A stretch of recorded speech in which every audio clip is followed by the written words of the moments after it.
Hello, this is Matt on the Moon Lambo channel, and it is a happy day because another conspiracy theory has been put to rest by none other than David Schwartz, who of course is Ripple's CTO and co-creator of the XRP ledger. What is this conspiracy, this tinfoil hat theory in question? It's the theory of pre-allocation. And so I know that there are some in the XRP community, even some XRP YouTubers that have made it very clear that they believe this is a real thing. And I'm sure there's some people listening that at least up until this point thought, yeah, this is real. This is pre-allocation. It's a real thing here. And so if you believed that, no, I don't think you're stupid. It's okay to suspect certain things and believe different things. I love diversity of thought, so don't take any of this the wrong way. I think that we're all pretty much just trying to get to the truth of any matter, but the reason that I haven't talked about pre-allocation very much at all on this channel, I've mentioned it in passing maybe like twice ever, is because it seemed like such a far out there concept with literally no evidence that I didn't think it worth my time. But now when we're talking about David Schwartz actually openly discussing this and just putting the axe in this, putting it to bed, yeah, it's definitely newsworthy. So for those of you that don't know what pre-allocation theory is, don't worry, I'm going to properly set the table. I'm going to share with you what David Schwartz had to say about it, and I'll share with you my thoughts additionally. But before we go any further, if you would please delicately tap that like button, I would be very appreciative. It's good for the channel. The magical YouTube algorithm will pick up on lots of people hitting like, and that's good.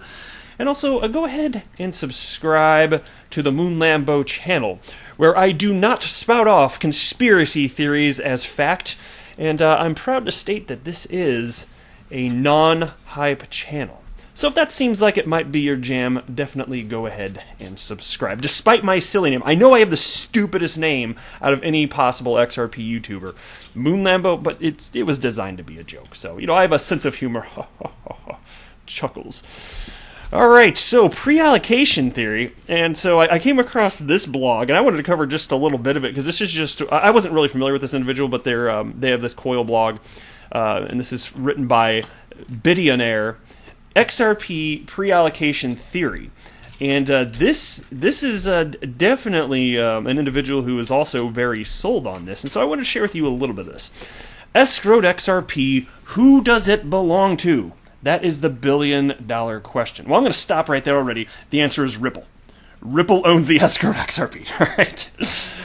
Then he continues. Who knows? Probably Brad Garlinghouse, a few Ripple execs, and a few central bankers. See, that's already out there. There's no evidence for that whatsoever. I'll be clear here, but the concept was literally conjured up as something that in theory could happen with no evidence. Like, that was its starting point. The pre-allocation theory is one that has garnered attention online recently, and for good reason. This theory is one that any strategic business would utilize to grow the market with the largest customers with the deepest pockets in the world. Banks. Central banks realize the position they are in. Negative interest rates and quantitative easing are not sustainable. The global reset is coming, and it looks like the trade war between the U.S. and China is going to be the catalyst that forces the hand of governments and central banks around the world. And so just to be clear what we're actually talking about here, the concept is, with all the tumult going throughout the world today, especially as it pertains to economic uncertainty, I guess this might be a reasonable way to word it. I believe this is pretty fair to illustrate articulate what people believe that have bought into this concept, which is that, there's going to be tremendous economic chaos. Countries are going to be faltering economically. And a couple of reasons cited here: negative interest rates, quantitative easing, both of which are actual problems. That's fine. And so what's the solution? Well, XRP will effectively be dispersed to central banks to offset the economic impact of this for reasons. I don't know. And then what's that going to do to the actual price of XRP, and why would Ripple give away their holdings? That's part of their actual value of their company, and they're just a privately held company to this point. I'm getting ahead of myself, though. Anyway, so the global reset is coming, and it looks like the trade war between the U.S. and China is going to be the catalyst that forces the hand of governments and central banks around the world. Let me go a little bit lower here. The needs of individuals and businesses to send cross-border payments have grown but have not improved until now. With XRP, banks and consumers can instantly settle funds around the world. Ripple has dramatically improved the Internet of Value by developing the Interledger Protocol as the W3C standard. Let me go a little bit further here. I think this is where I wanted to jump back in here. Just one moment. I'm pretty sure this is it. It only makes sense that these financial institutions, currently restricted by laws and regulations in their countries, would be pre-allocated XRP. Oh, yes, it only makes sense. No, it makes no sense. Okay. XRP could then be released when the laws permit banks holding digital assets, thereby motivating those financial institutions to promote XRP and subsequently grow their balance sheets. Over the past few years, there have been many rumors about a coming global currency, but at times it has been difficult to pin down evidence that plans for such a currency are actually in the works, but not anymore, because of Mark Carney's recent statement and a report by the IMF is proposing we adopt a global currency called the Bancor. This is good. I'm almost done with this piece, but I want to cover just a few more sentences here, so please humor me.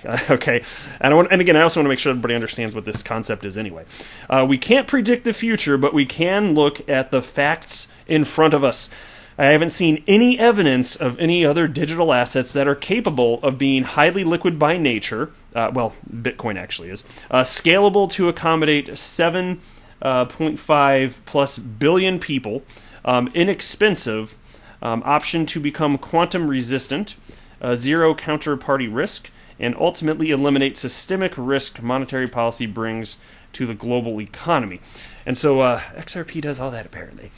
It's being positioned as a bridge currency, folks. There's enough of fantastic stuff happening here, but you're talking about XRP being the solution to terrible monetary policy the world over because reasons, and then reasons aren't really given as to how this would magically solve any sort of problem, even if pre-allocation theory were a thing, which it's not. And so he writes here, pre-allocation is a given. The only question is it given to? Who is it given to? So he wrote here again, pre-allocation is a given, except for it's not. And so now I want to go to this piece. This is I actually have the quote in this article. This is from XRP right now. I have the quote that I'm going to share with you from David Schwartz when he was asked about this in an interview from just a few days ago. And so this piece was titled "Ripple and XRP Pre-Allocation Theory Has Been Put to Rest." Pre-allocation theory is defined as the following: to set aside before a need rises for a purpose. For some time, there has been an ongoing theory brought to life by many social media users, a theory in which the XRP that Ripple held in a time-locked escrow was pre-allocated for central banks and governments around the world. You can ever throw remittances companies in the mix along with banks. The important part here to remember is this is all a theory, and Ripple has never entertained it until now. David Schwartz, CTO at Ripple, was in a fireside chat just last week and chimed in on this theory and really put the nail in the coffin. The video is linked below at the time marked the 47 minutes. And I watched the whole interview. It's actually really just entertaining in and of itself, so if you want to check it out, go right on ahead. But David was asked, are current escrow XRP held for central banks to utilize in the current financial crisis as per the new inclusions to the CARES Act? And so again, that is pre-allocation theory, specifically XRP being held, and it's in Ripple's escrow, but specifically being held for central banks here. And David responded with the following, and he was pretty specific about how he feels about this. I got the sense that he was kind of fed up with people talking about this concept. That's what it felt like to me. So he said the following, rather. There are a lot of conspiracy theories and speculation on Twitter where people make things up out of whole cloth. The word hopium is sometimes used to describe this idea that you'll see people will say Ripple, or they will see XRP or other crypto and everything going on in the news. There are certainly big things going in the news that we don't always announce, but those conspiracy theories do not have any grounding. So he called this concept, which is the pre-allocation theory, he called it a conspiracy theory with no grounding, and he referenced this as, in leading up to this, he talked about these types of things being hopium. There you go. David Schwartz, direct words. And so I never bought in this because here's the way that I come to believe things in life, because I want to believe as many true things as possible. And it's okay to, I'm okay with speculation. Speculation is perfectly reasonable. I mean, it's possible to go too far, but that's kind of what I'm talking about here. It's when you get into this tinfoil hat type stuff here. Because there was never any evidence for this. And so for me, if I'm going to believe something, I want a case to be made. I want evidence to be presented, right? And I want to be able to verify that that evidence is true and that it all makes sense. And then, if there's sufficient evidence, I will say, yes, I believe, or I'll say, I suspect this to be true, things along these lines. But what I won't do is have a concept posited to me, in this case, a conspiracy theory, and I'm not going to have that idea posited to me and then respond, yes, I believe this because reasons. You know, my brain just doesn't work like that. I'm never going to function like that. And so, again, nothing against anybody. I know that there have to be people listening to this that believe to this thing. And so, again, I'm not actually making fun of anybody. I'm just sharing with you why my opinion was always different and how I come to decide what things are worth believing and what aren't. So, given that there never was any case or any evidence for this, the case that was made, it's if this were to be true, it would be good for XRP. And it makes sense that Ripple would want to do that because it would be good.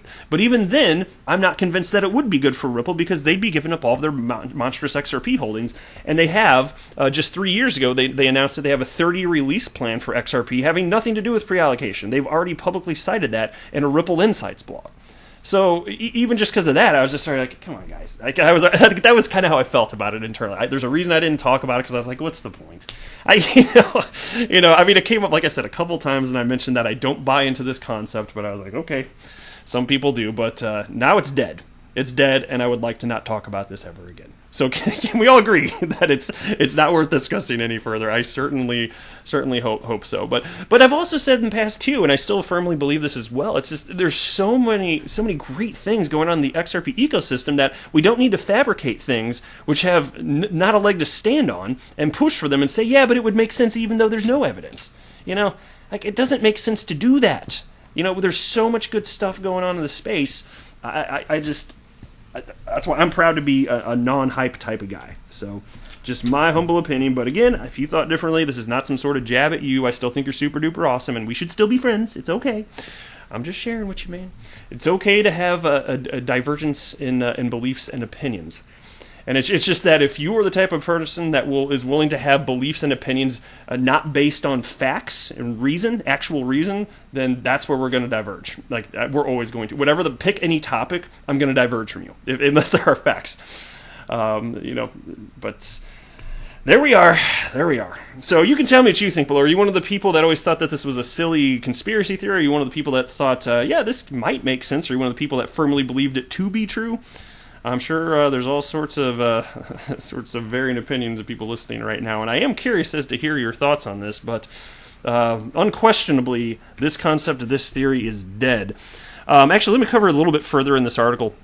It wraps up by stating the following. David Schwartz put an end to any pre-allocation. He put the nail in the coffin. Is this bad news? Of course not. Is this good news? 100% yes. There are too many hopium-type theories going around in the XRP community which can lead to toxic community vibes. When David is unable to speak on a topic, he makes it known that he is unable to speak or he is under an NDA, which would be non-disclosure agreement. The issue with theories is that only one group, one entity, can put an end to them, and that is Ripple themselves. And theories are fine if you want to talk about possibilities, but when you get into first of all, if it's something as far out there as this, and then you say, yes, I believe that this is happening, even though there aren't reasons, that's when you've gone too far. If you want to talk about an idea, a concept, that's a little bit more reasonable, but even so, with this concept, I still think it was too far. It was just way too out there. As if Ripple would want to do this, give away their XRP, and then as if, even if they did, it would somehow fix the global economy, because why? There's never been, from my perspective, a reasonable case made for it as to how it would do that anyway. And I've heard the reasons. Here we go. So a theory can go on forever because that is exactly what it is, a theory. There is no timetable for theories to expire. The only way theory can end is if the company or whoever the theory is about comes out and puts an end to it. Theories can only be proven wrong when the source that the theory is based upon puts an end to it, and that is exactly what happened here. In our opinion, it sounds like David was actually sick and tired of hearing people say Ripple has pre-allocated It's locked up XRP, giving the XRP community a false sense of hope that one day or before an IPO we would all find out that Ripple's XRP has been split up and given out to central banks around the world, so every major central bank held the same amount of XRP. This is 100% false, and it is time to move on. And again, it's literally an idea that was just conjured up out of nothing. But that's it for this video. I am not a financial advisor. Do not buy or sell anything because of anything that I say or write. That would be a very, very, very bad idea. Until next time, to the moon, Lambo!